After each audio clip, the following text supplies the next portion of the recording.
স্বামীর চরিত্র ভালো না, কিন্তু কোনো স্ত্রী যদি সন্তানের মুখের দিকে তাকিয়ে জীবনটা পার করে দেয়, এই ক্ষেত্রে কোনো ফজিলত আছে কি না? চমৎকার একটি বিষয়। দেখেন, অনেক ক্ষেত্রে এমন হয় একজন ভালো মেয়ে কিন্তু পড়ে যায় একটা ক্যারেক্টারলেস ছেলের পাল্লায়।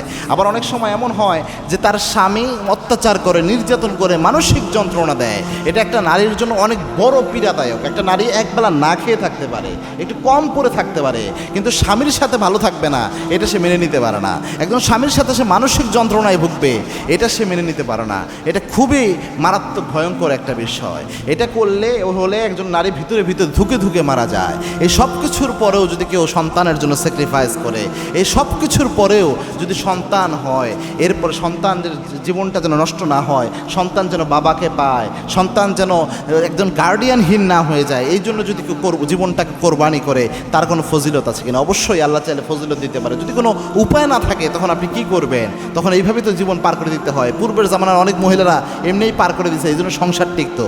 আর এখন হুটহাট ডিভোর্সের দিকে চলে যায়, এই জন্যে সংসারটা টিকে না। আপনি ধৈর্য ধরেন। ধৈর্য ধরে যেটা হবে, এক নাম্বার, অনেক ক্ষেত্রে আল্লাহ আপনাকে আপনার সন্তানকে প্রতিষ্ঠিত করার মাধ্যমে আল্লাহ রব্বুল আলামিন আপনাকে সুখ দিতে পারে। এটা জরুরি একটা বিষয়।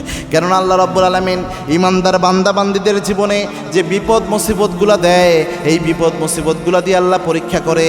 এবং আল্লাহর হাবিব বলেছেন, ছোট্ট কাঁটাও যদি ইমানদারের পায়ে বিদ্ধ হয়, এটার মাধ্যমে তার গুনাহ আল্লাহ ঝরাইয়া দেয়। এগুলো দিয়ে তো আপনার গুনাহ ঝরে যায়। এটা পরীক্ষা আপনার জীবনের জন্য। এই জন্যে এক্ষেত্রে ধৈর্য ধারণ করে, ইন্নাল্লাহা মাআস সাবিরিন, আল্লাহ আপনার সাথে থাকবেন ইনশাআল্লাহ।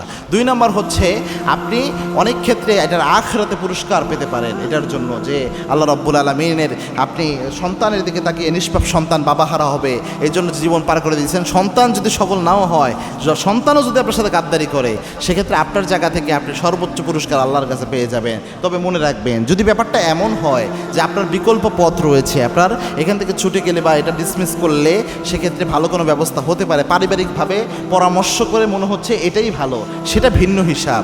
সেই ক্ষেত্রে আপনি জীবন এখানে পার করে জীবনটা শেষ করে দিবেন, এটা কখনোই আমরা বলি না।